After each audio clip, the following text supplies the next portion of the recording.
దేవి శరన్నవరాత్రి ఉత్సవాలు వైభవంగా సాగుతున్నాయి. బేలమండలంలోని పాటన్ గ్రామంలో శారదాదేవి ఆలయంలో బుధవారం సాయంత్రం మహిళలు వేద పండితుల సమక్షంలో కుంకుమార్చన కార్యక్రమం నిర్వహించారు. కలిశ పూజ, గణపతి, లక్ష్మీదేవులకు ప్రత్యేక పూజలు నిర్వహించారు. భక్తి శ్రద్ధల మధ్య పూజాది కార్యక్రమాలు పూర్తి చేసి అమ్మవారిని ఆరాధించారు. కుంకుమార్చన ద్వారా రెట్టింపు పుణ్యఫలం వస్తుందని పండితులు విజయ్ తెలిపారు.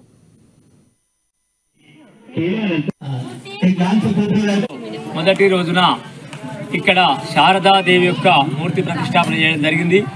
ఈ పాటన్ గ్రామంలో మరి నవరాత్రులలో మేము కుంకుమార్చనతోటి ఈ పాటన్ గ్రామ మహిళలందరూ కూడా భక్త మండలి శారదాదేవి దగ్గర కుంకుమార్చన కార్యక్రమాన్ని ఈ రోజున పెట్టుకోవడం జరిగింది.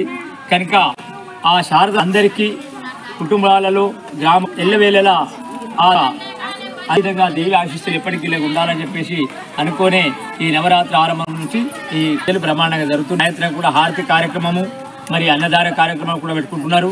అదేవిధంగా మరి ఈ రోజున దేవి యొక్క నక్షత్రము మరి సప్తమ రోజున బుధవారం రోజున మంచిగా బ్రహ్మాండంగా వీళ్ళు కుంకుమార్చన కార్యక్రమం కూడా పెట్టుకోవడం జరిగింది.